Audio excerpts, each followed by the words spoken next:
Thank you, Joe. We are so fortunate to have you here tonight, and the residents of Meadowbrook are even luckier to have you all the time. That has got to be the best gig. He does music therapy at Meadowbrook Nursing Home. That's just fantastic. And we're taking volunteers tomorrow. Yes, wonderful. I'm Dana Jeweler, and this is Chelsea Schaefer. She and I will be co-moderating tonight. It's an honor to be in front of you. I see a lot of familiar faces. Could previous panelists please stand so we can acknowledge you?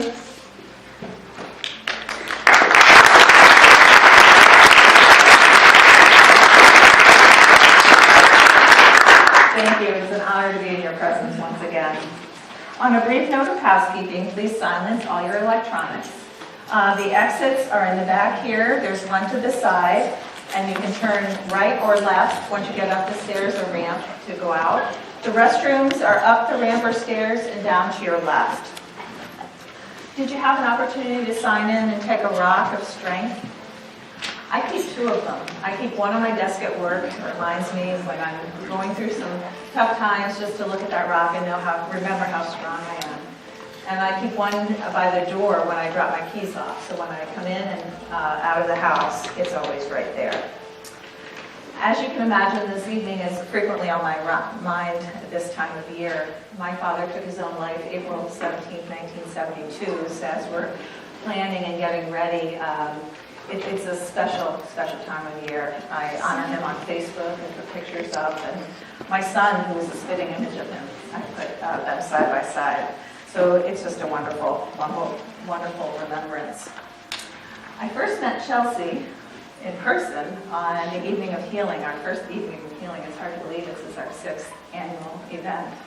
Chelsea was our keynote speaker, and she was telling about her accident, which we'll talk more about. She went to school. I remember the accident. I remember everything. She was in the same grade as my daughter, Mia, who happens to be here as well. So it's an honor and a privilege. I love watching your skiing stories. I can't imagine. I can barely ski standing up, and you on one ski and the pole, so we'll hear more about that. So Chelsea. Thank you very much, Dana. It's a privilege to be here among so many strong and courageous individuals. As Dana mentioned, this is the 6th annual Evening of Healing. Before I continue, I would like to guide you in a brief centering exercise where you'll take 3 slow breaths in 3 parts. 1 inhale and 2 hold your breath and your muscle tension, and then 3 to exhale. So slowly floating down into the chair. You can close your eyes or you can keep your eyes open, whichever is most comfortable to you. With this first deep breath, I want you to fill your lungs. Hold this breath while tensing your muscles for 3 seconds. 1, 2, 3. Exhale and say to yourself, I release my mind and my body from the past. With the next breath, let go of all images and thoughts about what you think may happen in the future, all of the what-ifs. Now slowly breathe in deeply again, filling your lungs. Hold this breath for 3 seconds. 1, 2, 3. Say to yourself as you exhale, I release my mind and body from the future. With this next breath, say, I'm choosing to be in the present moment. Breathe in again. Hold for 3 seconds.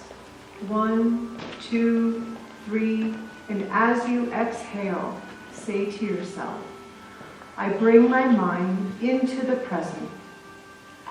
For the next 45 minutes, there's nothing more for your conscious mind to worry about. Within this sanctuary, you are safe from the past and the future.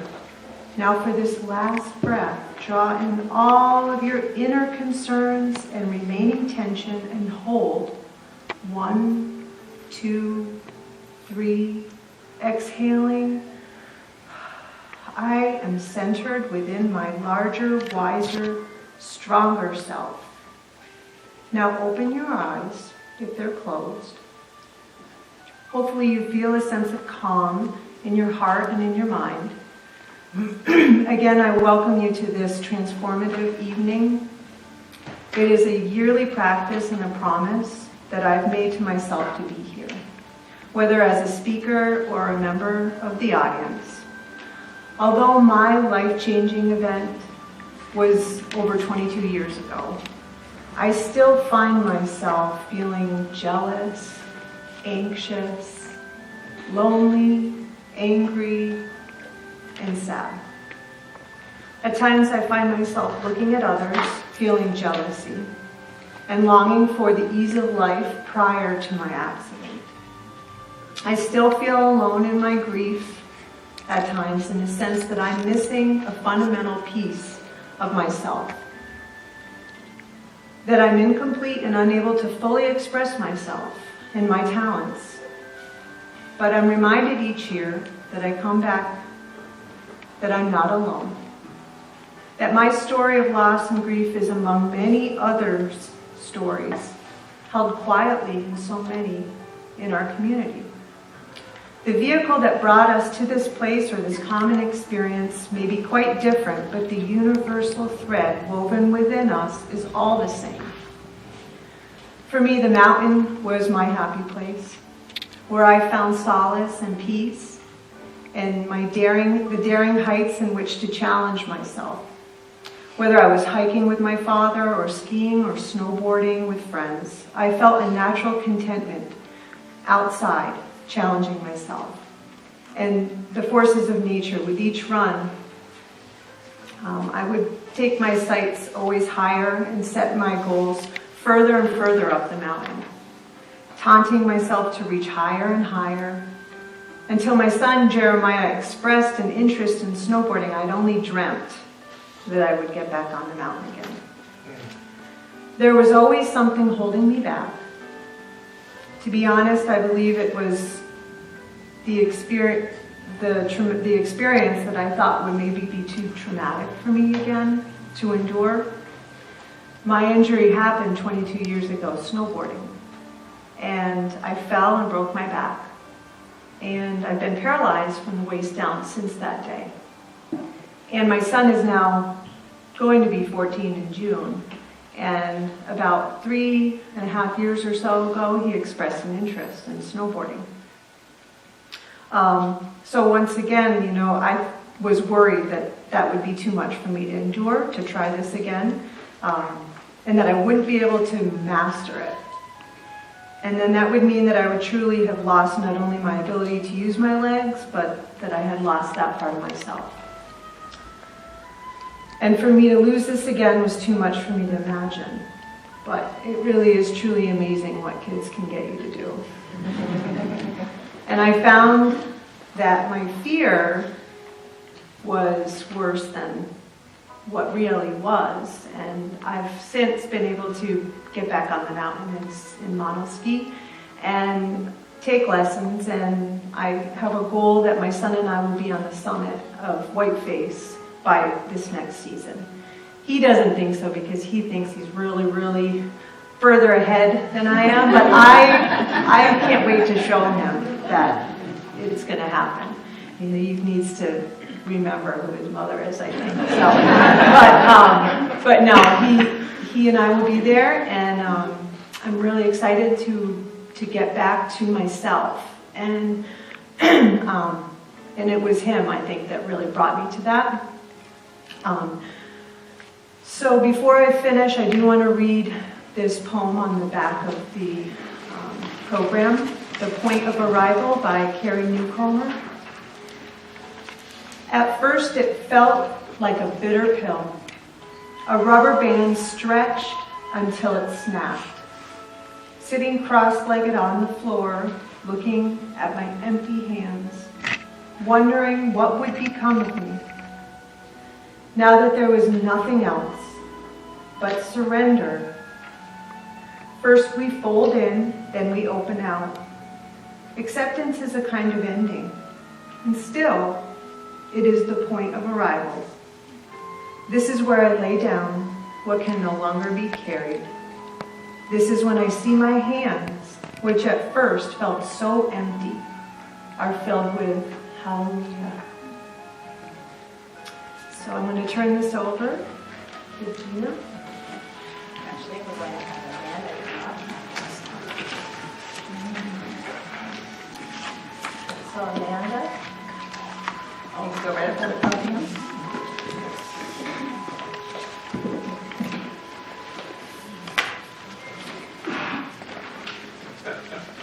On World Suicide Prevention Day, September 10th of this past year, employees of the University of Vermont, CVPH, joined forces with the Clinton County Coalition to Prevent Suicide and hosted a bake sale and raffle that would benefit the coalition. As volunteer members were stacking chocolate chip cookies to make room, making change for 20s, and listening to customers share their stories on how they had been affected by suicide and mental illness, a small seed was planted. Would a scholarship fund engage our youth? In months to follow, a team composed of coalition members and CVPH employees worked hard towards watering that seed, and the Be the One scholarships were developed. The Center for Disease Control states suicide is more than a mental health concern. In fact, more than half of the people who died by suicide, 54%, did not have a known mental health condition. 1 in 4 people in the United States has a mental illness or a substance use problem. Suicide is a public health epidemic, the #2 cause of death for 15 to 34-year-olds. In an effort to encourage positive youth engagement and discussion around mental health, substance abuse, and suicide, we pose the following questions. What have you taken from the experience, whether it be personal, family, or friends, you have had with mental illness, substance abuse, or suicide? What are your lessons? What hurdles or barriers have you encountered in your life or in your family or at your school with mental illness, substance abuse, and/or suicide? What interventions might work in your school or community to break the stigma of mental illness, substance use, or suicide? And we asked you to develop a social campaign for your school or community to break the stigma. We were impressed with the number of completed applications that we received. We were blown away by the self-awareness, compassion, and great insight demonstrated by each application. Speaking for myself and the team, it was not an easy decision. I am pleased to announce the winners of the 2019 Be the One scholarships, who will receive $500 towards their educational journey and who tonight will be presenting their essays. Enya Sullivan, Beekmantown Central School, class of 2019, and Cole Denton, Beekmantown Central School, class of 2019. At this time, I would ask Enya to come up and present her essay.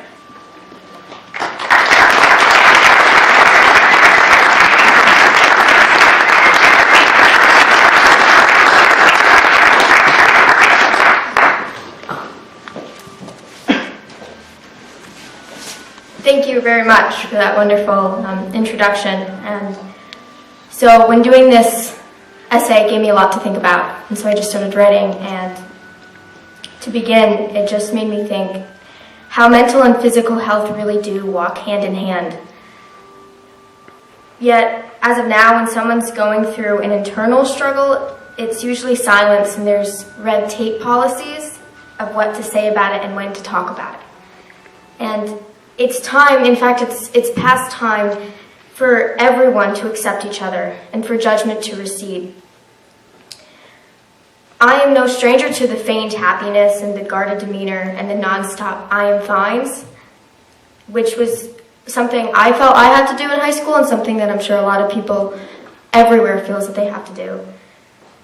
For me, it took a long time and incredible support, and to believe that we are not weak for admitting to this type of struggle. And I've learned that so many others go through struggles like these, but cannot voice it either.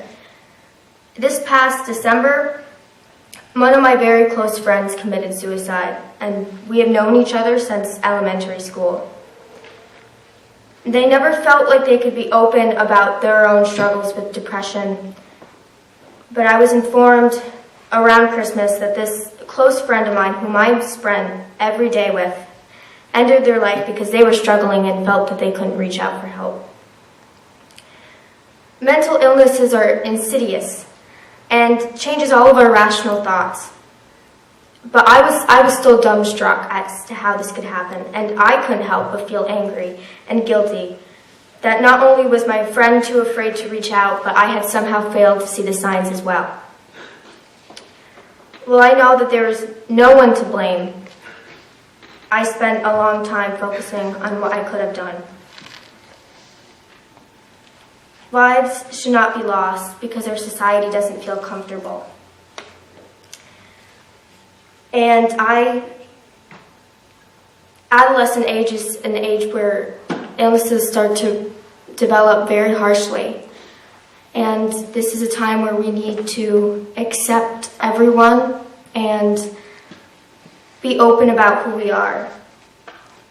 This is what pushed me to start to be a part of our school a little bit more, which I'm very grateful.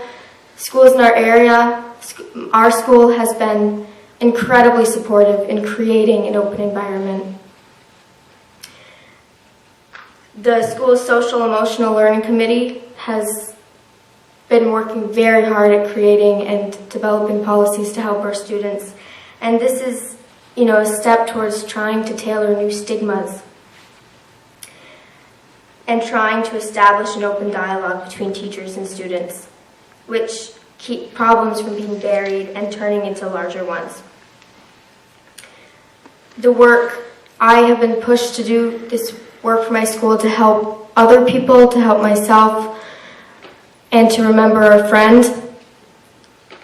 And I think it's incredibly important that people are open with each other, not afraid. Because it's easy to be concealed, but it's hard to be vulnerable. But being vulnerable can really help other people, and it can really help each other and ourselves. We are a world full of concealers, and the view towards mental health is changing and needs to continue to change. Internal struggles can be just as harmful as physical trauma. I'm speaking about this for myself, for my friend, and for everyone else who is still feeling this way. And however you decide to help other people or help each other, just know that there is no place for judgment, and everyone has a right to be happy. A stigma should not cause happiness, and it should definitely not cost a life.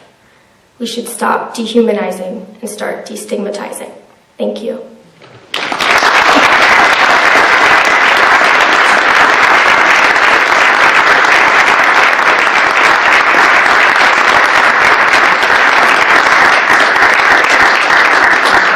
Very nice job. Cole Denton, could you come, please?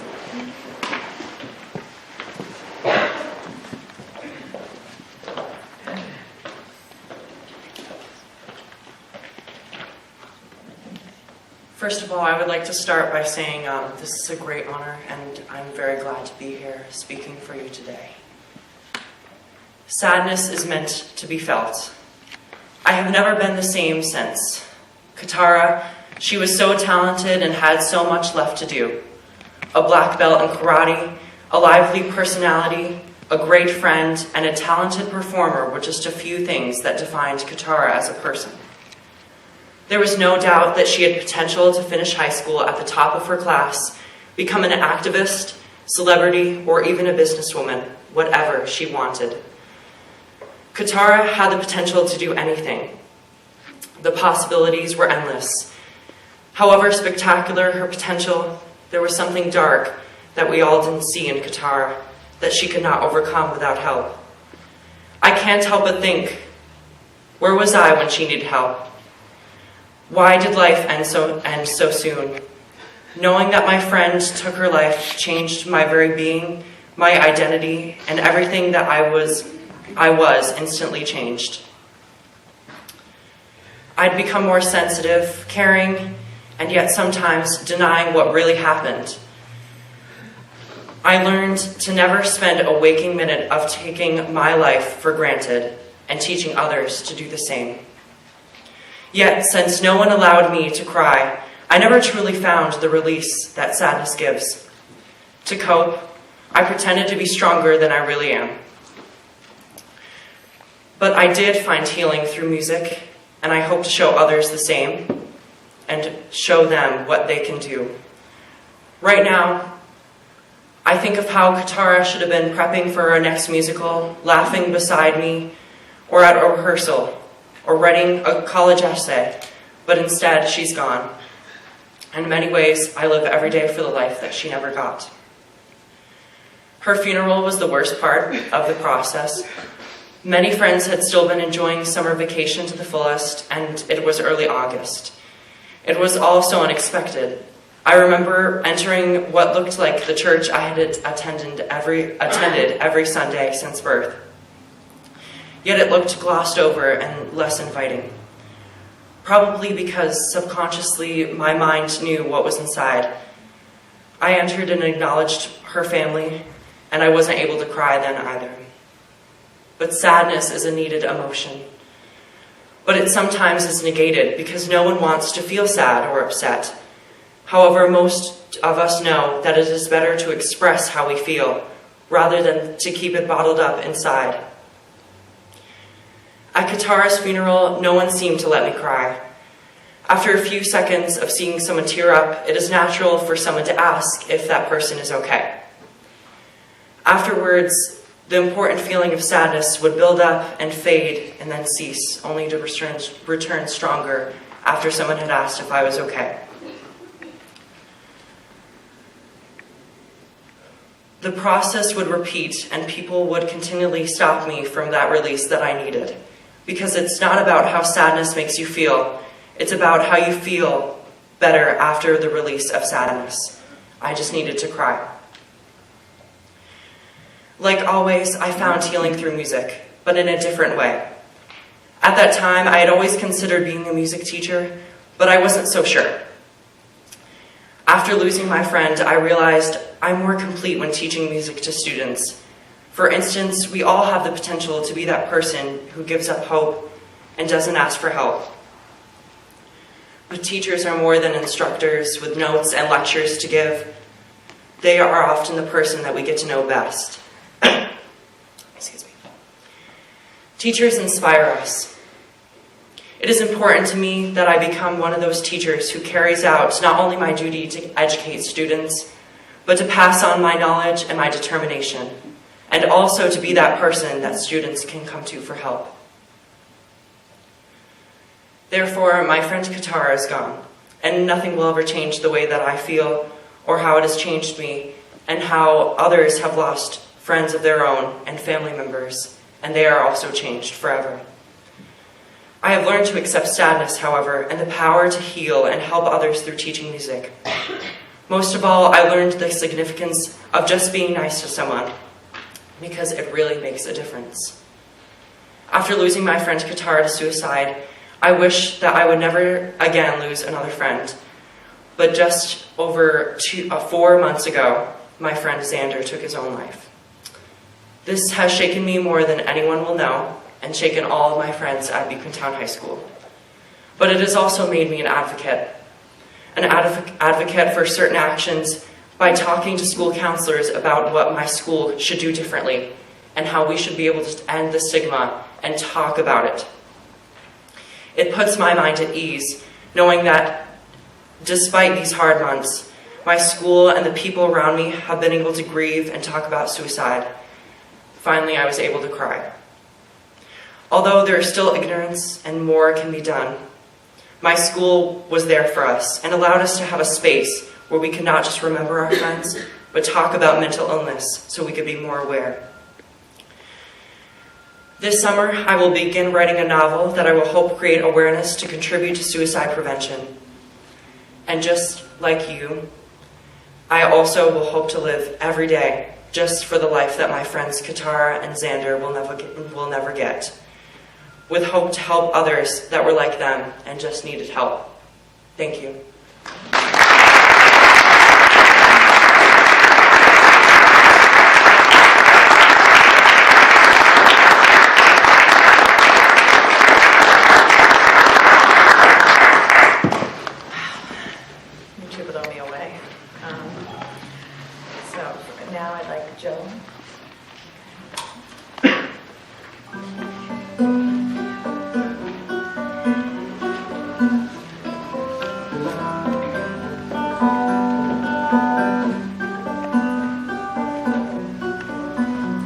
this won't be as beautiful as that.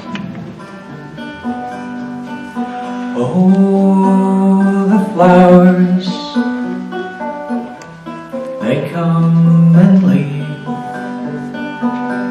just like the sunshine and the waves in the sea. Goes in a circle and it won't be long. Don't just say goodbye.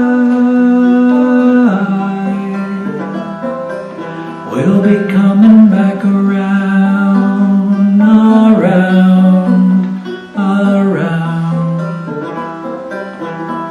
Coming back around, around, around. See the apple fall from the tree. It turns into ground like you and me. But where the apple fell, a plant might grow, and it won't be long. We'll be coming back around, around, around. Coming back around, around, around. But just like time and its greed, you're sure to come, but sure to leave. Just like the birds and the bees and the leaves on the trees, nothing's wrong. Don't just start to cry. We'll be coming back around, around, around. Coming back around, around, around. Coming back around, around, around. Coming back around, around, around.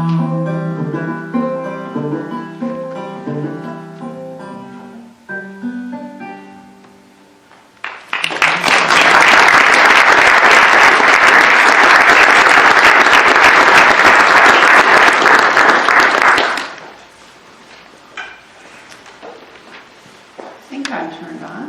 Yes, you are. All right. You too? I was going to say, two of you are a tough actor. Oh, I'm glad to have a little music interlude in between. That was beautiful. Thank you both very much for saving and sharing with us. Kent, thank you for coming. So we're trying a different format for those of you that have been here before. One of the things we're doing a little differently this year is instead of our fabulous co-host Sally doing the interviewing and panel, we have 3 different people. So I'm fortunate to have you here with me tonight.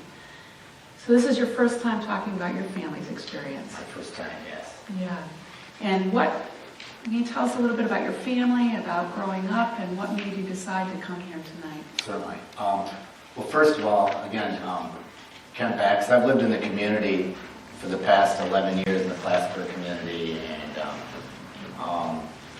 I worked for Community Bank, and I spent a lot of time talking to people, and so I spend time in front of large groups. But this is totally outside of my comfort zone. But when Dina McCullough reaches out to you and says, "Would you like to serve on a panel?"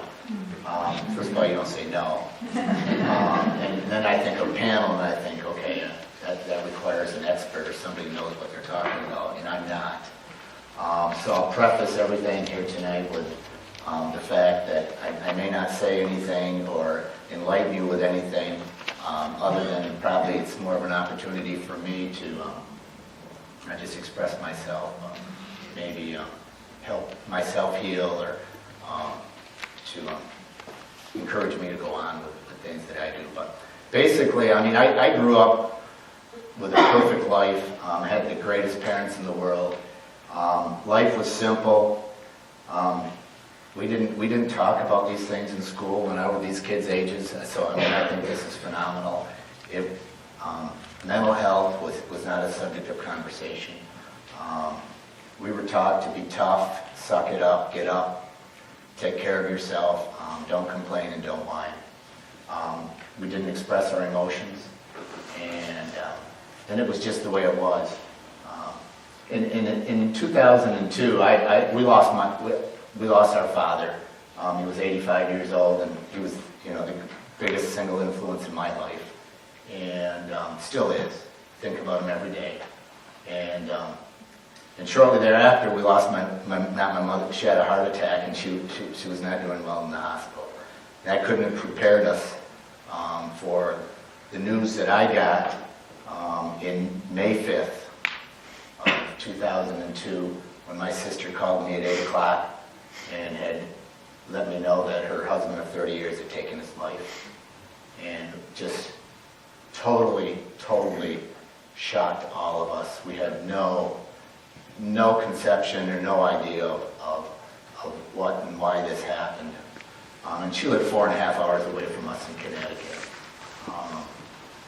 So trying to get our heads around all the what's and whys. He'd been dealing with cancer for numerous years, and he was the most positive, upbeat individual you could ever meet in your life. He was the perfect son-in-law, husband that you could ask for, and highly respected. And he was our rock and our pillar, and that just didn't make sense. That's how naive I was. It didn't make sense. And obviously, and it's, in a way, my sister was 8 years older than us. And I was telling Dina, the thing of it was, by the time I got to be high school and junior high, she was gone. She was married and moved off. But yet I was the very first person she called. There's 4 kids in the family and I'm the baby. And she calls me, and it's just the feeling of numbness. But just showing up and being there and driving down and working with her was, it's been unbelievable. Right to this day, she's been texting me leading up to this event. Mm-hmm. She said she could never do this, but she's told me that I will do great, and that my mom and dad will be watching me and will be very, very proud. And then I fast forward to a year ago, 8 o'clock this morning. I had a nephew that passed away, and 31 years old, the same age as my son. And again, a complete shock. He had an apparent heart attack, and they couldn't revive him. His fiance and some friends that were spent the night, the paramedics. His outreach of friends and co-workers in Boston, where he was living at the time, was so extensive that within several weeks after the funeral, they had raised $35,000 into a memorial fund for this young family. And only 8 weeks later, we find out that he had fentanyl in his system on the autopsy reports. You've had tremendous loss, Ken. I know that one of the reasons why we've come together is our own son took his life in 2005 as a senior in high school and didn't see it coming either. And since then, I've been an advocate for talking openly about the challenges that people have with suicide, with mental health, with unknown mental health, and I think that's how we've gotten connected a little bit, is that I've been more outspoken, because the idea of being in a public position like I have been, I had a decision to make. And for me, I'm in this community. For you, these deaths happened outside of this community. And yet that can be isolating too. And you could have just hidden behind that and not come forward. And yet your sister and you have found some renewed strength through this process. And I'm really interested in hearing where that comes from and how you can help this group here tonight with what it takes to be a good family member, a good friend.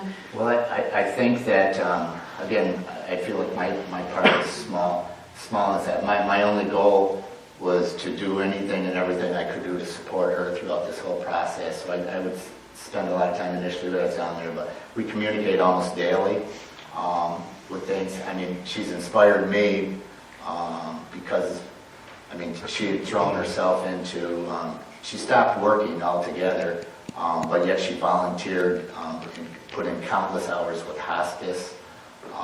She would frequently visit nursing homes and assist with the care of patients. With her hospice visits, she spent many visits and times in the last hours of someone's life holding their hand, talking to them, reassuring the family members with everything. She's taught me to be a listener, not to prejudge, not to preach, but just try to understand and be sympathetic and empathetic to what people's needs are. And I know there were times that she had said to me there were a lot of days that, you know, she wondered if she'd ever get through the day. And there were days I felt guilty, and I feel guilty now some days. You know, I'm having a good time, and I think, you know, what's my brother-in-law and sister-in-law going through today. And so there's that guilt feeling, and I know that I shouldn't have that, but I feel like, well, I'm having too much fun, or this and that, because there's other people that are enjoying the day that I am, or they're thrown back by a memory or something that they've seen.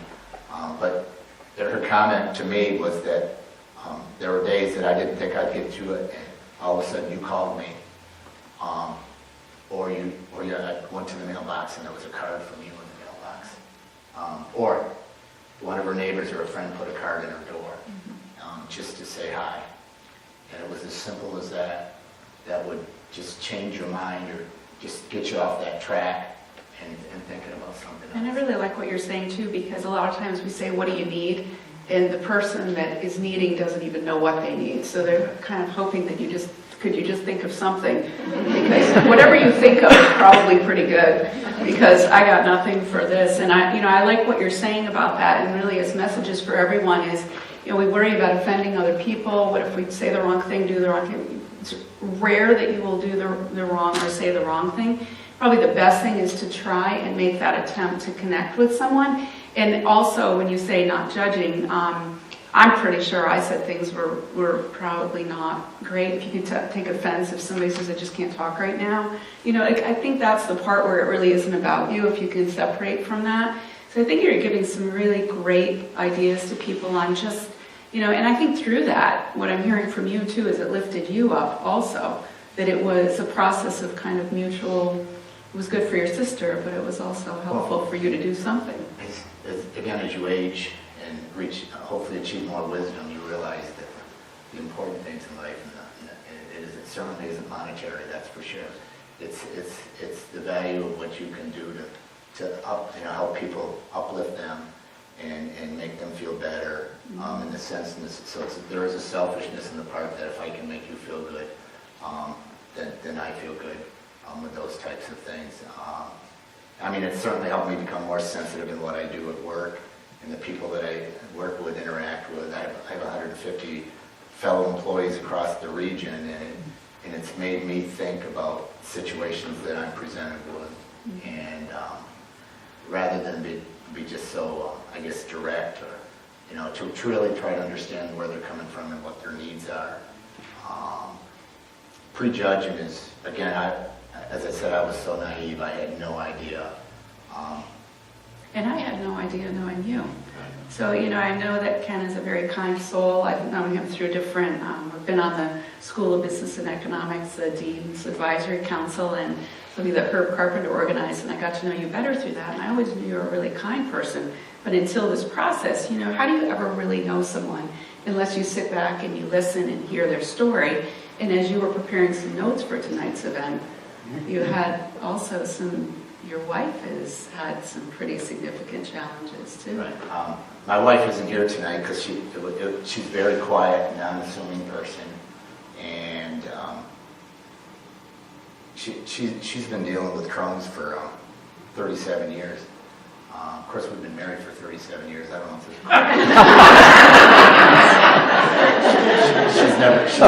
she's never said that. She was the same one that said you should try listening at home. Right. She's been through 5 surgeries, and every day in her life can be a struggle, every single day. And yet, before my nephew passed away a year ago today, she had a heart attack a month before that. And then when we were up to the call-in hours and spent the week there, she had a huge Crohn's attack, and she was in Burlington Hospital. 2 weeks later, my daughter was to get married here at Belcourt, and the night before the wedding, she had a kidney stone attack. She got out of the hospital at 4:30 in the morning with all these pills to get her through the day, and she did the whole thing and never said a word. She wouldn't say a word to anybody, and she wouldn't even want me telling you this. But she is. And then I understand this is being videotaped.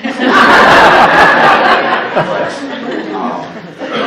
she's a tremendous listener, a great, quiet supporter, and I wouldn't be anywhere near what I am today or have what I have today if I didn't have her. And again, the most positive person I've ever been around. We talked a little about exercise and the things that you do in your life to keep you healthy and change your frame of mind. Yep. My heart's probably racing more than it is when I'm on the treadmill right now. So, you talk about outside activities, things to try to do. Again, I have a job that I go to every day, and so it's a distraction, so to speak, because there's so many other things you have going on. Not that throughout the day things don't pop in your mind and things of that nature, but I try to stay active. I try to have exercise. I try to set realistic goals, which is in my line of work, we have goals and objectives. So trying to set realistic goals and have realistic expectations from the people that I work with. But, 2 of the things that I picked up on very quickly was that I wanted to, and I shared with Dina earlier, and these aren't mine, but I read things periodically, and hang around people, positive people that replenish you, and that's what you guys are doing to me tonight, replenishing me, and it makes a big difference, and express yourself. So I'm expressing myself tonight more than I ever have in my life. And my wife was here, she'd say, wow, with that. But I mean, those are a couple of the things that I've tried to do to help and to get through this, and just be there to support. I got a text, and that was the ding from my brother-in-law, Tyler's father, and he just said that he loved me. And so I can only imagine what they're going through tonight. And could I indulge the group in what I do? Yeah. You have something you'd like to read to us as we close. I think this was shared with me 35 years ago, and it's made the biggest impression on me than anything I've ever read. And if you just bear with me a second while I put my glasses on. Yeah, I'll let you hold this. Okay. The author is Charles Swindoll. The longer I live, the more I realize the impact of attitude on life. Attitude to me is more important than facts. It is more important than the past, than education, than money, than circumstances, than failures, than successes, than what other people think or say or do. It is more important than appearance, giftedness, or skill. It will make or break a company, a church, a home. The remarkable thing is we have a choice every day regarding the attitude we will embrace for the day. We cannot change our past. We cannot change the fact that people will act in a certain way. We cannot change the inevitable.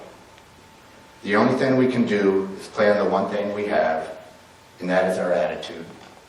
I'm convinced that life is 10% what happens to me and 90% how I react to it. And so it's with you. We are in charge of our attitudes.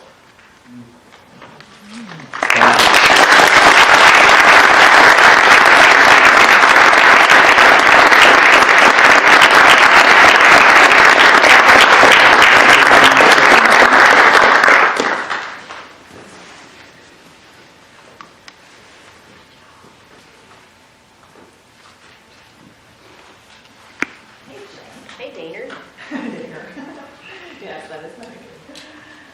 Well, I would like to introduce Jen Hrnjic.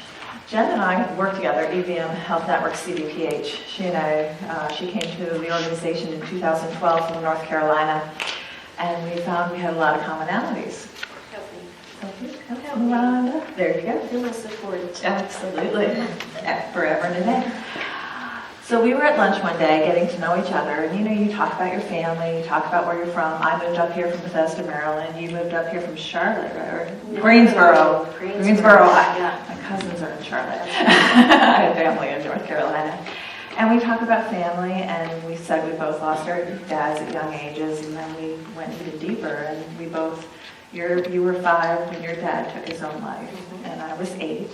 And then we talked more about how we had stepfathers that weren't the ideal characters in our lives. And we had a lot of commonalities. So tell me more about yourself. All right, well, before I tell you about myself, I do want to start by just dedicating this segment to Anthony Bourdain. He was one of my greatest heroes in life. And someone that we lost too soon last year on June 6th, actually the day before my birthday. And so that actually brought up a lot for me over the past year. But to tell you about myself, okay. All right. So I am a wife of 7 years. I am a mother to 2 children, Emily Maple, who's 18 months, and Liam Harrison, who is 3 years old. He's going to be 4 in June. I am an able-bodied, cisgender, Southern female who is an advocate and an ally. My strongest values that I hold are diversity and inclusion, humility, grace, kindness, and community. So Absolutely. that's a little bit about me. You're just an absolute rock star. How are you different today than you were a year ago? Okay, so in the program, I had written that I had various things happen to me on the job. And I work at CVPH. I came up here in 2012, and I was an employee development manager. And so that past year, I had gotten some news that was hard for me to swallow, that really just kind of made me question myself. I had to do a lot of deep self-reflection. And it also reminded me of other experiences that I've had throughout my career. One where I went through a restructure and also a layoff. And then also prior to that, at one of my jobs, I was involved in a robbery where I was held hostage. And so all of that fun stuff. So those 3 things I equate to trauma. But what I've known and what I've learned through all of this is that people respond to trauma in different ways. The majority of people just manage to get through it. But there are outliers, so there's really a bell curve that happens with trauma. And some people on one end of the spectrum suffer from post-traumatic stress disorder. That was definitely the case for me with the robbery, for instance. And then on the other side of that, the outliers are people that actually experience post-traumatic growth. And so I feel like that's what has happened to me since this, what I call not a trauma, but a crucible moment. So you think about a crucible, that's a vessel that an alchemist uses, right, to turn base metal into gold. And so there's actually a really good Harvard Business Review article called Crucibles of Leadership. And what they found is that the people that are leaders are the ones that go through these crucibles, which are oftentimes considered traumatic, which really cause a lot of deep, deep self-reflection. It's a transformative experience, and that really helps you to figure out what your values are. And that's why I stated what my values were at the beginning, because I do feel like those were the values that I became very, very clear about. Because whenever we have contrast in our life, whenever we come up against struggle, that's where we really have to go inside and start to figure out, okay, so who am I? How am I going to get through this? And who is going to be on the other side? Who am I going to become now? Because this was unexpected, but what can I do to move forward? Absolutely. What catalyst did you have? What did you do to get there? So it's funny because my New Year's resolution the prior year was to have health and humility. And so I feel like I called both of those into my life. And it's funny because whenever I called health into my life, I actually had broken my ankle. And so that's whenever I realized all of this able-bodied privilege that I had been carrying around. And so to be physically not able to take care of she was 7 months at the time, and my 3-year-old, that was causing a lot of stress at home, in my home life. And so there was just a sense of, I was physically, I was mentally, I was spiritually, mentally, emotionally, broken. Everything it felt broken, and I felt overwhelmed. And so there's actually a term, and I don't know if you guys know this, it's called smiling depression. And so that is what I had, because I know that I've interacted with a lot of you in the room, and you wouldn't know anything different. Because we have that persona, right? We want to put our best foot forward. We want to feel like we're successful, and that we have purpose and meaning in our life. But I really felt myself in the deep midst of a midlife crisis and depression. I was lonely, I was isolated, and I told my husband, I was like, we need counseling. And he was like, no, we don't. And I said, well, I need a therapist. And he said, I'll be your therapist. And so I literally fired him 3 times in one day. He was not effective. I do not recommend him. I love him. The therapist he is not. But actually, I found this program, and it was an Awakened Motherhood program. And through that, I did a lot of online modules myself, and then we had group calls every 2 weeks. And the lady who does this, her name was Hrnjic. She's a marriage and family therapist. And what she realized is it's really hard to work on 2 people at the same time, but it's really effective if you can work on yourself to kind of reorganize on the inside, because that's really the work that I needed to do. I was trying to run away from my life, to escape my job, my marriage, my children, everything. I just wanted to get away. I wanted to crawl out of my skin. But I knew that fight or flight response that I was having was not really dealing with the core issues that I had to face. And so the catalyst was really just that feeling of brokenness. And I was like, how can I be whole again? And what do I need to do to get myself there? I'm a strong proponent of counseling as well.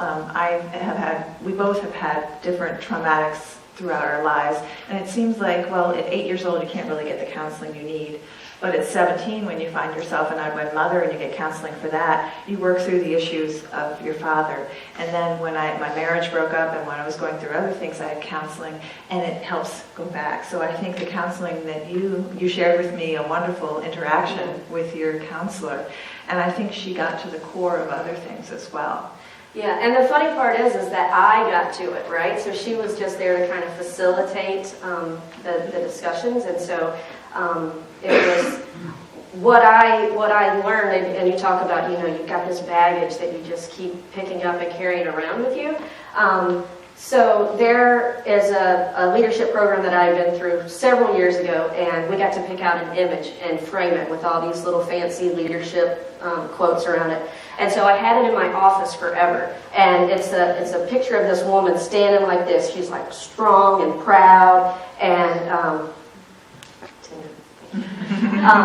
but if you look in the background, there's this woman that's down beside her, and she's just very like beaten down, and she just looks so sad and lonely. And so what I realized is I've spent my entire life trying to project this person, but I've been carrying around this sad, forlorn, lonely girl, right? Even just all the way back to losing my dad, that I've been trying to like push away and hide and don't let anybody know that she's there and that she's not good enough and she's not lovable. And so what I had to do is I just had to pull her in close, and I had to let her know that she was loved. Absolutely. Right? And so I even had, and this is so funny coming from me because, I've always, I think since my father's death when I was 5, I was told as a child that was the unforgivable sin. And so that had me running from religion. And so I was like, I'm an atheist, I'm a secular humanist, I'm, whatever. But one day I was really tuning into my thoughts, and I was getting curious because I've been learning how do I allow? How do I just listen to my thoughts, feel my body's sensations, what are my thoughts? And I started realizing that I had these old stories that I was just playing over and over and over again. And so I was driving into work, and literally I go by Grace Avenue, and it's like the sign Grace was right in my whole windshield.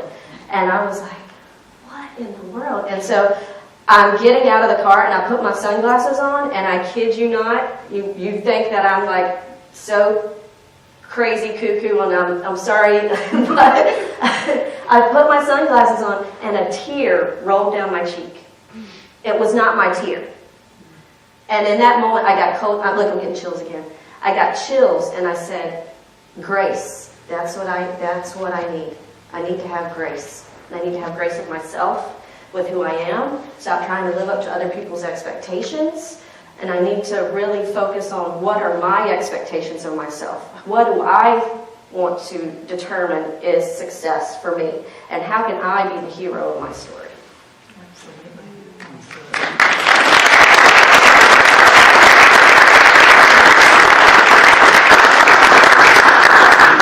Can you tell us, this may be a surprise that I'm bringing this up, but we talk about it at work all the time. Can you bring Mr. Rogers into it? Oh, Mr. Rogers. I love him. Where's Zadie? Zadie, my teammate. So, what do you want me to say about Mr. Rogers? You can talk about 143, and you can Yes. talk about your presentation to the Senior Group Leadership. Okay, so whenever I was feeling this, the depths of despair, the Honor Janetsky, who I talked about earlier, she said, you've got to have an intention or a mantra that you're saying to yourself. And so it's got to be believable too. So I started with the simple mantra of I trust that I'm going to be okay. I'm not okay today, but I know that eventually I'm going to be okay and I'm going to get through this. And over time, that has continued my mantra has continued to change over time. And so one of the things that I love about Mr. Rogers is he had 143. He actually stayed the same weight every day. 143 means I love you.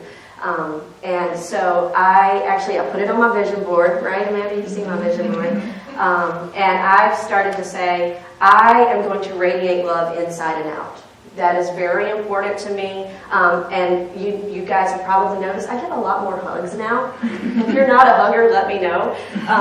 But yeah, so I just feel like it's important for me to radiate love both inside and out. And it's really this vibration that I try to stay in, along with gratitude. And just, so another thing with Mr. Rogers is I started just letting go. I just let go, and I said, I'm going to live every day like it is my last day.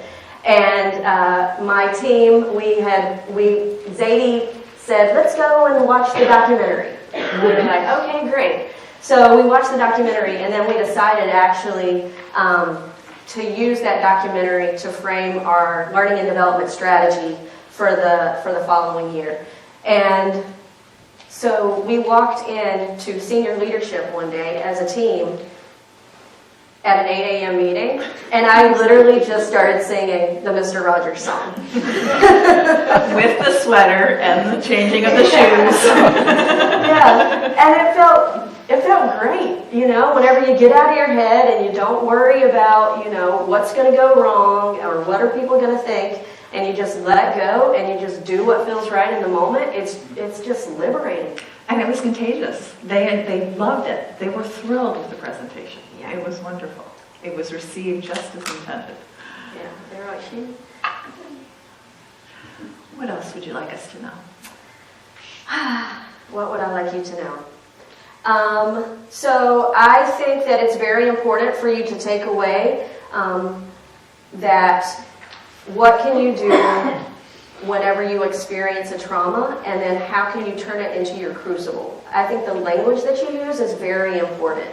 And so in the moment, I think it's really thinking about what is my mantra, what am I going to focus on, what is my internal dialogue going to be, but then start to think about, okay, so who am I going to step into? What is this new identity that I want to create?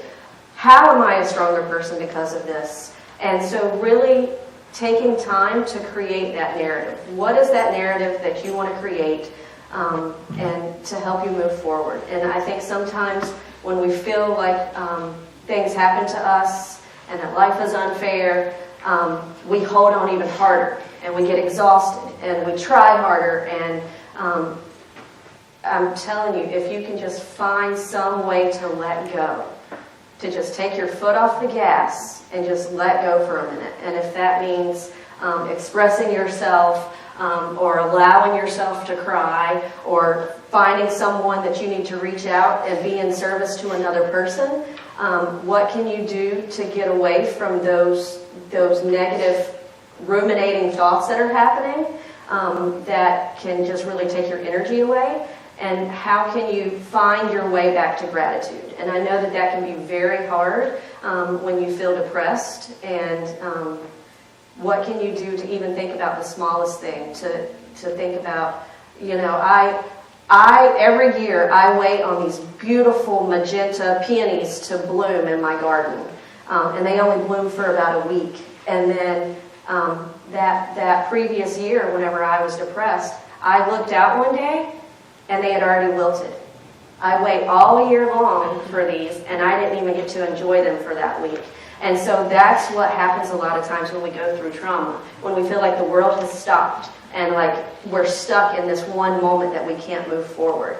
So whatever you can do to just try to journal, to self-reflect, and to find your way back to gratitude. You know, you use meditation, you use counseling. There's so many avenues out there for you. And we're strong proponents of getting rid of that stigma. Yeah. And one thing that I do want to say in thinking about mantras, and I'm sorry, Carrie, just 1 second. So I did talk about community as one of my values. And I know and I feel in my heart that I belong here. And there was a time last year when I said, you know what, maybe I don't belong here. And if someone is ever feeling that way, it's important to be able to reach out and connect with them, because this is such an amazing community to be a part of. I see a lot of my coworkers here, a lot of my friends, and so this is such a special place and a community to be a part of. And it's my community, and I know I belong here. Oh, yes, you do.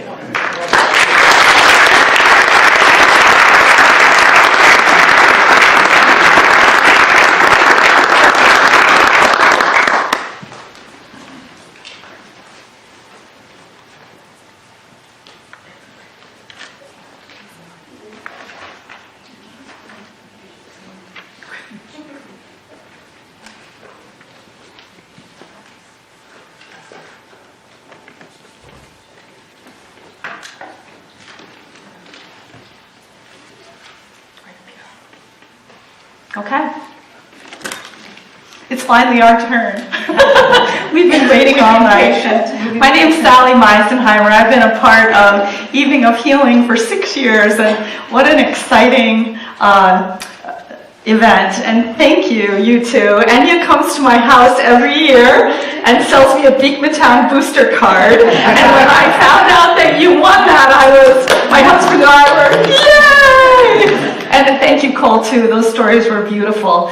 I'd like to introduce a friend of mine. Her name is Portia Turco, and if you look in your program, you'll see her in this beautiful headdress. And I was thinking she was going to show up with that tonight, but she didn't. Beautiful anyways. I want to tell you a little bit about her. She is the Interim Chief Diversity Officer at SUNY Plattsburgh, and that's really kind of what the connection is for tonight. She's also a counselor, a mental health counselor. She's a lecturer at SUNY Plattsburgh. She runs the counseling education department. She's worked with a wide variety of ages and emotions.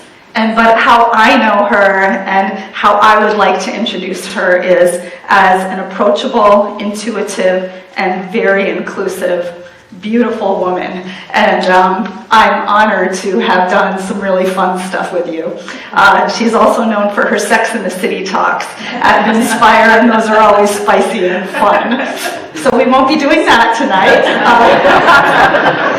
But Portia's going to start by telling us just a little bit about growing up in South Africa and some of the influences, and what we're leading to is to talk about generational trauma tonight. And Jen has kind of introduced us and talked about personal trauma and overcoming that. And this is a whole another facet of trauma. So go ahead, Portia.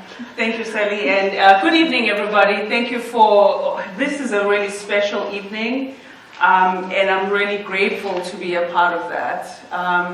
I think you did a great job talking about trauma, and I appreciate hearing the stories from everybody. And I think that, you know, one of the big pieces that I would say have been influential for me is being born and raised in Johannesburg, South Africa. So when I was born during a civil war. The Civil War was actually a racial war between the black South Africans who were native to South Africa and the white settlers. So this war spanned hundreds of years, but it was reaching its peak in the 60s, 70s, and 80s. And that's when it was probably the most violent. So average lifespan at that time was probably about 25. So most people didn't live beyond that. And I think that it shaped the nation. I think a lot of us who were born during that era had no concept that we would be alive today. Certainly I didn't. I didn't ever expect to be here. And for all intents and purposes, my background and my growing up, you know, when I was born, racism in South Africa was legal, so it wasn't a constitution. So our constitution dictated that the black native South African had no rights. So it would be illegal for me to be in the room with all of you tonight. And so a lot of the violence and the deaths of the black Africans happened during those times of apartheid, and a lot of us witnessed that. So you were talking about trauma. So when we have, you know, and of course now as a mental health counselor, I understand trauma a little bit differently, but we go through stages of trauma. So some of the early stages of trauma are crisis and what we call acute stress, and then PTSD. PTSD, a lot of people get startled, they get nightmares, they get some of those visions, those triggers. But people who go through generational trauma no longer feel anything. And sometimes I'll hear that in my practice when somebody says to me, oh, this and this happened to me, but I feel nothing. Nothing scares me, nothing worries me, and maybe I'm like risking my life in certain ways. So we saw a lot of that. We saw a lot of substance use. We saw a lot of reckless behavior. We saw a lot of deaths. And I think that was a turning point. I think a lot of us did not expect to to grow up into adulthood. So I'll talk about that too. Oh, okay. And so how did you come to move to the United States? What kind of happened, and where did you begin your education, and how did that happen? So my education was, I started school, actually I went to school for journalism. So my background is in the field of journalism, and it started I was doing news. So covering a lot of the stories related to conflict and war. And I remember just thinking, this was not a good fit. I'm on the other side of the lens, I'm telling the story, which needs to be told, but I felt like I really had to do something about it. And it's interesting, in African culture, when you name a child, names are very important. So when I was born, I had a different name than I have now. So I have two names. I have an English name and an African name. And when I was born, I remember my parents telling me the story that my dad took quite a while, and he wasn't satisfied with the name that they gave me. He kept looking at me and saying, that doesn't fit. Like, turned it over, and probably about like 6 weeks later, he decided that he wanted to give me a different name. And so my African name is Xoliswa. Xoliswa in African culture means somebody who heals others. So that was the name he chose for me, and he thought that was auspicious because he kept looking. And I think that and of course, according to African legend, you become who what your name is. And so for as long as I can remember, I remember being really, like 5 years old, my mother has lots of stories of me doing these things. I'd ask people how they were doing. How are you feeling? How are you really feeling? So in my career as a journalist was very short-lived because I would go behind the scenes to try and figure out what to do. And so I wasn't satisfied with telling the story, and I'd want to know what else can I do to help. And so I'd find myself in these situations where instead of like reporting back, I'm trying to collect things to give to help in the community involvement. And so I decided to change my major. And so that's what brought me initially to Plattsburgh. My husband came first. He was doing his postdoctoral research. He's also faculty at Plattsburgh. And so I decided I'll come here and I'll change my major and I'll go into counseling. Why not? So the initial plan was for me to be here probably about a year. And it has been 21 years. So I never left. It's your community. It has been my community, and I love it, and I feel welcome. And so I've been dedicated to doing a lot of work on trauma, especially looking at generational trauma, looking at interracial trauma. I think sometimes, you were talking a lot about equity and inclusion. And so I've been involved a lot on our campus with our students. Also, I love this community. I think that a lot of the time we are misrepresented. I think that, I've had the most warmest welcome. I have neighbors who are incredible. I'm a farm girl. You wouldn't tell if you looked at me. I live on 160 acres. So I have a tractor, I've got my boots, I've got everything else. And I think sometimes when we look at those stereotypes, and the hurt that happens from stereotypes and misperceptions, my job, and I'm dedicated to this, is to be able to heal some of that. And can you define for us real specifically maybe what race generational trauma would be? How is that passed on? Yes, so a classic example would be the way perhaps two different races look at each other. Primarily, I'll use the white race and maybe the black race. So if you look at, and I'll fast forward, maybe let's look at the United States. When we look at racial relations, they don't start like 20 years ago. They start way back in slavery. So like the laws and the constitutional laws and even the amendments of certain laws that happened in slavery still show up in different ways today in the way we interact with each other. So a good example would be that suspicion, that what we call implicit bias. So sometimes we have perceptions of people that are not true based on images that we have seen in the media, and then we perpetuate those based on how we react to them. This was such a good example that was talked about earlier of saying our experiences are based on how we react to them 90% of the time. I thought that was apt. So a lot of those relationships between the races are based primarily on bias and stereotypes and things that are not accurate. So looking at how do we heal those. So you had mentioned before to me, we've had other conversations in the community regarding race and generational trauma. And you had mentioned that you feel because you have grown through this, that you're wiser and you're more tolerant. But the younger people that are on campus you're finding they're fired up and they're hurt by some of the things that have been happening in the community. And can you talk a little bit about that hurt and then what you're doing to move forward into a more hopeful place? Yes, absolutely. So what I would refer to in terms with regard to myself would be very similar to what you were saying, Jen, in post-traumatic growth. Post-traumatic growth is a phenomenal concept of healing.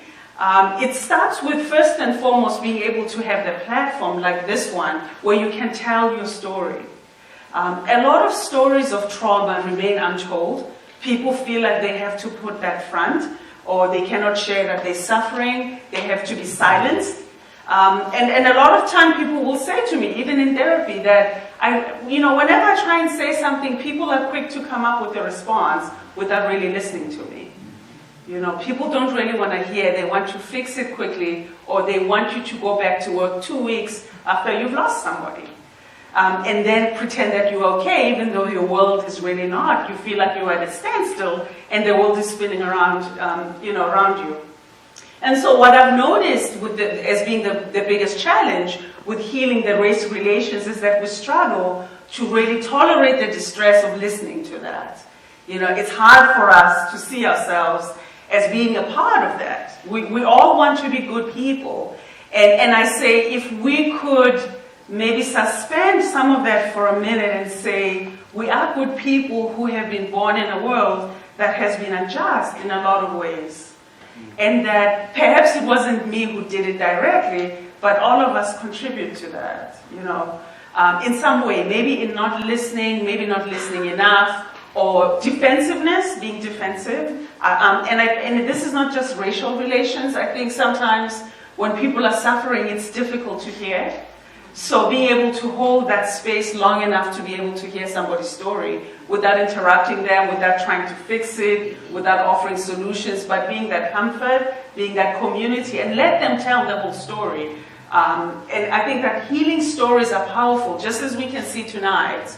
Being able to be in a room with people who are listening to you, who care about you, who care about what you have to say completely. So when you look at racial stories, when you look at race relations, you'll find that a lot of the stories are fragmented. That as soon as people say, but slavery, people will say, well, that was 300 years ago. That was so long ago, you should be over it now. And I hear that with people who are grieving too. That it's been a year, you should be fine by now. And we all know that with grief, time does not work the same way. So time becomes irrelevant. 1 month can feel like it's been like 6 years or vice versa. So being able to hold a space for healing stories, being able to, you were looking at anniversaries, you were talking about your dad, the same way, being able to have, like we've had in South Africa, which I think is a beautiful thing, something called the Truth and Reconciliation Committee, where people who have perpetrated violence or hurt can be brought forward like this in this room and be able to look at somebody else and say, I'm sorry for what happened to you, this is what I did, this was my part in it, and looking at forgiveness. I joke sometimes about this, but this is a serious piece, I think, of research and work in psychology, that forgiveness does not get enough attention. Acceptance does not get enough attention in studies, that there's a lot of power behind forgiving and being able to accept what happened. We don't have to like what happened to be able to work on accepting it and finding grace, finding the grace in the story of that. So looking at some of that work on campus has been really meaningful. where we had, a few weeks ago, we had some evening of conversations between community members and students, where they came in and they were able to tell each other stories and really understand each other's perspectives. Even if I had to ask everybody tonight, have you ever felt excluded in your life? Have you ever felt like you didn't belong? Have you ever felt like an outsider? Have you ever felt like you had to pretend to be something that you're not? I would say all of us have felt like that. So we have more in common than we have different. So that's my thought on that work.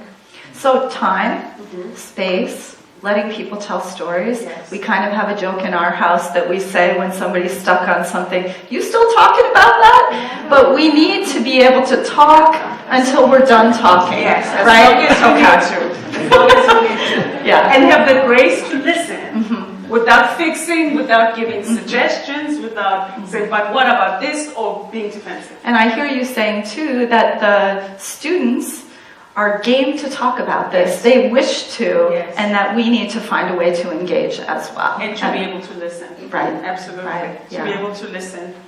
And to listen to each other. We're talking about community. The reason why people are feeling isolated, even when they have other people around them, is because they don't feel that anybody will hold that space and allow them that voice without judgment. So that you're not going to be judged for telling this maybe seemingly horrific story, that somebody will be empathetic and understanding. And I think part of the value of going through a trauma or a traumatic event is that you can choose to live. You know, I hear so many stories of people we have lost in South Africa where it would be easy for me to say they died so young and that was a waste of life. But rather, I choose to rejoice on the experience of having known them, right? That I'm a better person for them. I am who I am because of them. That they've contributed. Each and every person who you come in contact with makes you a better person for who you are, right? So I feel like you grew up with, well, you were given that name, and then you grew up experiencing, and now you truly are passing that on to the students here and to the community. Absolutely, and to healing, and I think all of us can heal each other, right? It doesn't take the work of a mental health counselor. And our job is not to fix, it's to be able to create the space for the healing to occur. And so as a community, we can heal each other. And we do that by just taking 5 minutes and noticing. If somebody's saying, I'm okay with the depression smile, I know that that's not really true. So tell me how you are really doing. And is that something that you say, tell me how you are really doing? Yes. Okay, do you have any cues that you might pass on to people? So if we know somebody's having a hard time and we don't know what to say, it's better to say, I'm here for you, even though I don't know what to do. I'll just be here sitting next to you. You know, sometimes when somebody's grieving, they don't know what they need. They just need somebody there for comfort and support. And sometimes just being the presence, being that person who says, I can see you are shutting me out, but I'm still going to keep calling. So just, I think that being there, being willing to support whatever it takes, and not being judgmental. Right? So making sure that we suspend that judgment. And also, I would say, working hard to let go of the dream of how it should be. That sometimes we get stuck in the version of life that we think things should be, and we fail to see the everyday moment, like the flower blooming. And so being in the moment is important too. So being for others what we would wish to have for ourselves. Yes. Yeah. So I'd just like to say thank you, Portia.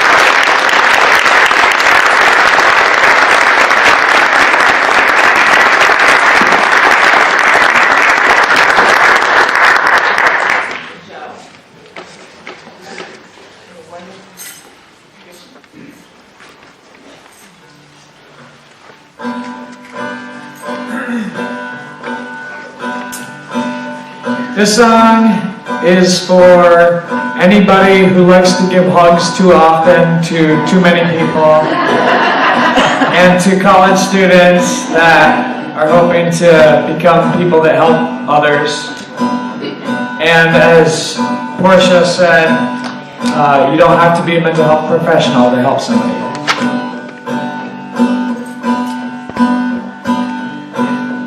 If you're in the dark, don't be afraid. I'll be right next to you if you call my name. When you feel you can't stand it anymore, you're lying in the darkness on the floor. Call my name, call my name, call my name. Call my name, call my name, call my name. Maybe it's not that bad.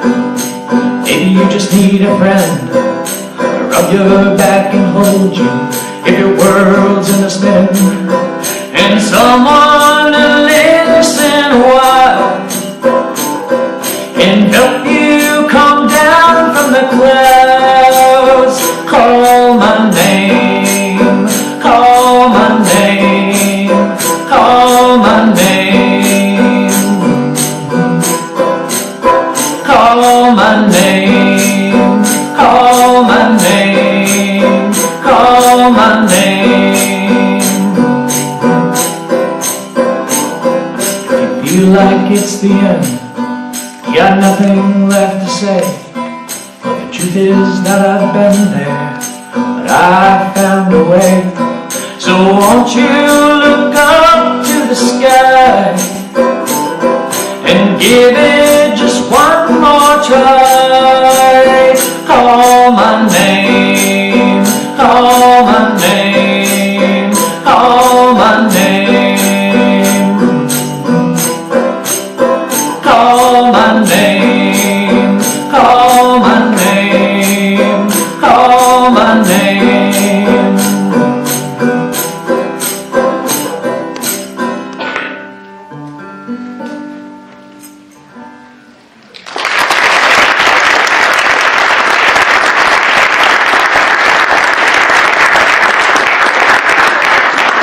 And could I have you all come up and see if anyone has any questions for our panel? They've given so much of themselves today, but I'm sure they'd be willing to answer any questions anyone may have.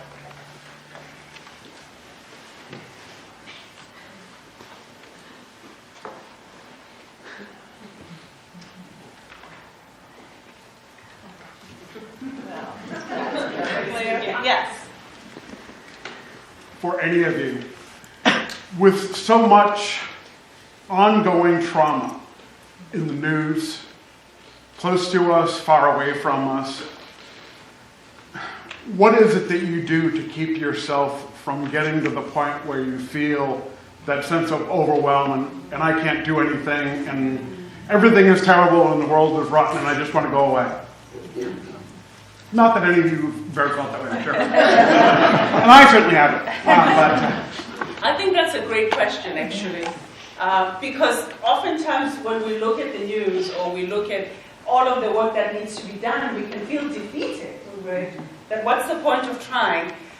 What I always believe is that all of us have influence within the surrounding community that we're in. So it might not be that I can change the whole world, but I can change Plattsburgh. Because I know 10 people in Plattsburgh who know 10 people, who know 10 people, who know 10 people. So for me, I start to focus on the areas where I really have a lot invested. And pretty soon, we've heard about those 7 degrees of separation, right? That it's I promise you now, I was in Mexico, getting away from our winter, just for a little bit. And I met somebody from Plattsburgh. And how did we both know that we were from Plattsburgh? Because we had the same merchandise. So we had the t-shirts that they sell at the farmer's market. So, very, very funny example, but I think focusing on the areas where you really have influence. And it might be your family. It starts maybe with your children. It might start with your siblings. It might start with, if you're a school teacher, it might start with friends. So really caring about that, and the network really, really grows. That's been my experience. And therefore, when you do that, you don't feel defeated because you can do something about your immediate surroundings. I love your question. I just want to tag on to that because that was one of the struggles that I really had last year, was not being able to protect my energy.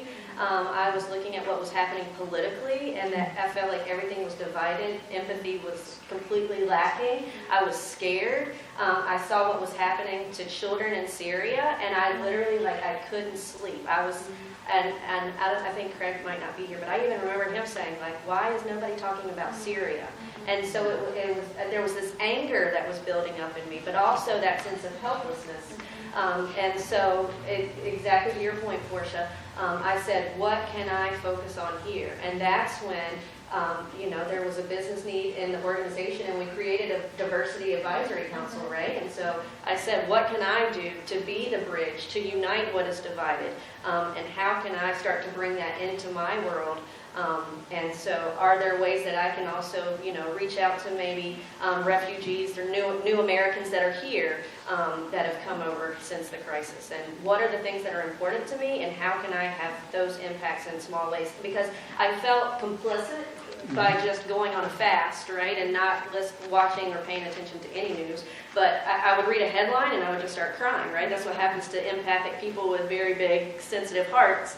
And so what can you do to, again, protect your energy? Because the more that you're spreading that out and it's becoming enmeshed in other things, that's whenever you're not taking care of yourself. So that's kind of what my journey was with that. I'm probably not going to add a lot to that, other than turn off the news. Because it does. The news depresses you. And it's amazing how it can it indoctrinates you that, you listen to the news and you believe it. I mean, and it's basically, it's not even, it's half-truths in most cases, depending on the news channel you're listening to. So obviously turning it off is a big help. But I think the thing, and you ladies have touched on it throughout the day, it's giving people the benefit of the doubt sometimes, being able to forgive maybe a comment, knowing where they're coming from, and again, just being a little bit more empathetic and forgiving. And yet you're right, it starts exactly with each and every one of us. And again, I think this is the most wonderful community I've ever been part of in my life. And I think we have a lot of people in the community that are just that way. But it takes one, but all of us have to do it together. Absolutely. And don't forget that each time you turn on the news and you see a catastrophe or a disaster, there are hundreds of emergency workers, counselors, and people who are helping that we don't see. And so it depends on the way you look at it. It truly depends on your perspective. That a lot of us are working to help. So if we turn it around and say, how can I go and help, or what do I send, or what is needed, versus what's wrong, we tend to focus on what's wrong rather than what's right. Yeah. Yeah. That's so funny, just to add to that too. So I started playing a game with my son where I would say, okay, let's find all the red trucks when we were driving home, because we had a long drive from daycare. And once I started looking for red trucks, they were everywhere, right? And it's exactly what you're focused on, that's what you'll see. So, Absolutely.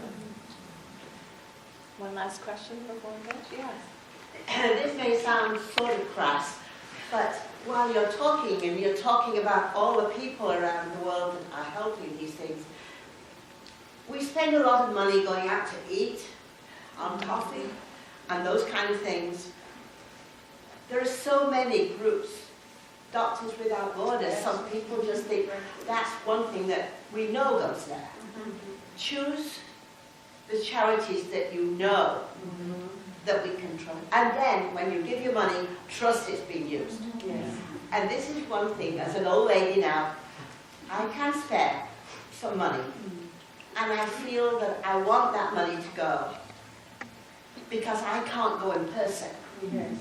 So it might seem as though some people will say, oh, that's an easy way out. But I'm very concerned and always have been with the community. But I think that at this point in my life, I can support these things that I think are good. And that's one way I can do it. Absolutely. Absolutely. Thank you all for coming. Was there another question? There was another Right here, question. so sorry to raise your hand. Yes, Enya. No, Absolutely. Just quickly, I'll ask, when you're trying to be a supportive role in people's lives around you and trying to help all these different people, how would you say you keep yourself from feeling drained and feeling like you just can't give it? I'll kind of start off. I know. When an assistant, my sister, and in the last 15, 16 years, and the things that I've done, my wife is constantly worried about me and things of that nature. And knowing that I have the support of her has been a big, tremendous help. In my particular case, and again, the comment I talk about showing up or say I can. I think if there's any way that I can just be there, and to me it's helped, again, it's just helped me feel stronger about it. And your comments about, I call it showing up. You had mentioned just being there. I don't know what to say because that's the most awkward thing. What do I say that's going to make this person feel better? Because you're trying to come up with that one thing, and there's really nothing you can say, but just being there, with a hug and just saying I'm here for you, probably does more than you could ever know. There's a saying, you can't drink from an empty well. You have to take care of yourself. You have to meditate, you have to exercise, you have to do something for yourself so you can be there for others. Absolutely. And figure out what you love to do. I think for me, I've been blessed to have a job that I can say I truly love. And so figuring all of that. So if for you it's music, so you play more music. If you like to write poetry, you write more. So that when you give to yourself that way, you have a little bit more to give to others. And that's been one of my struggles too, right? So ever since my dad came into the room, I was the last person that he talked to as a 5-year-old kid. I've carried around this guilt. Why couldn't I have saved him? And sometimes we just feel like, how can we save everybody? That's what we want to do. And so I talked about it a little bit earlier, but I belong to me. And other people belong to themselves. And it's very important for us to protect our energy. And some ways you can do that is just by visualizing, right? Sometimes you might need to have a gold bubble of light surrounding you to kind of pull your energy back in. Or just think about whenever you leave the interaction, how are you bringing your energy back to yourself and not spreading it out? And sometimes you have to put your energy shield up, right? When somebody's overwhelmed is coming on to you, sometimes you have to just put up that energetic shield. And you don't have to say anything, but you know that it's there. And I think visualization is really important too. Whenever I'm talking with someone, sometimes I'll just think of white flowers just falling down over them, right? So it's just, what are you doing in those interactions at the time that you don't even have to say? Thank you. I think everybody will stay, right, Dana? Everybody will stay after Yes, for absolutely. questions and conversation. Yes. And They'll be here to answer your questions in private. If you don't want to answer them, ask them. And we'll have Joe close us out for the evening. Thank you so much, Joe. This last song is one you guys definitely know, and it's by John Denver. And if you're willing to sing along, I would love it.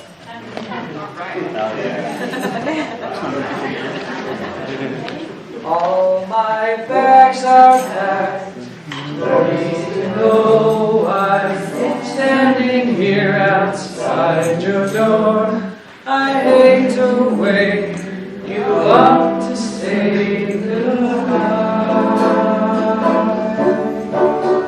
but the dawn is breaking, it's early morn. The taxi to wind is blowing his horn. Already I'm so lonesome I could die. So kiss me and smile for me.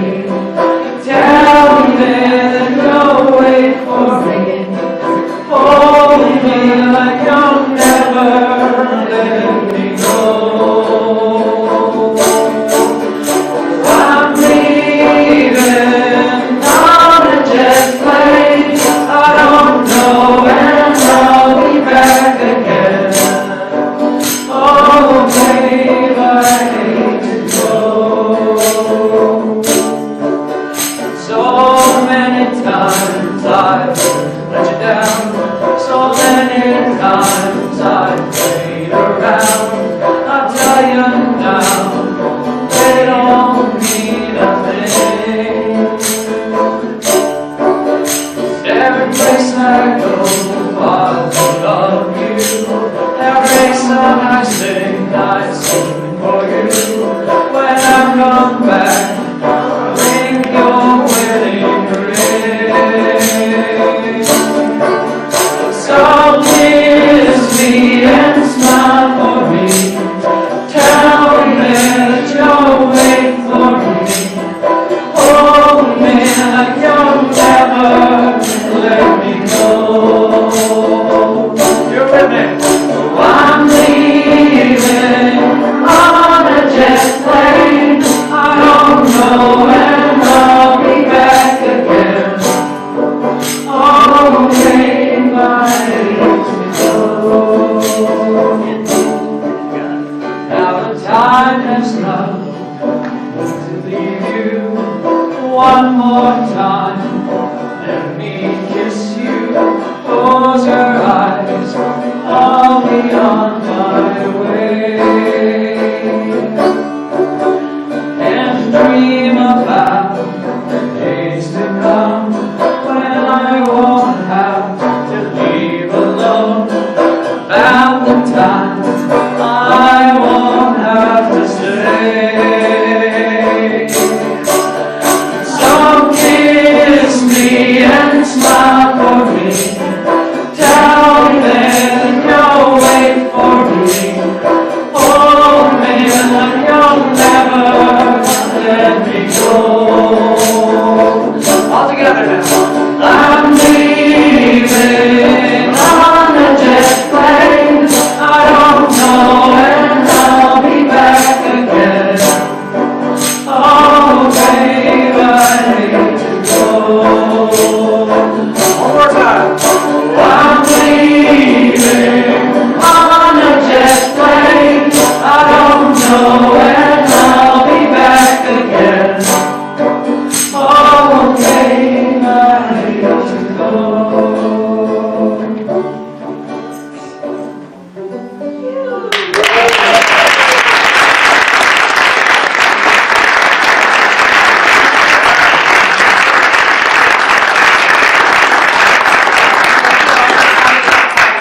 We'll be here for a few minutes if you'd like to chat. So,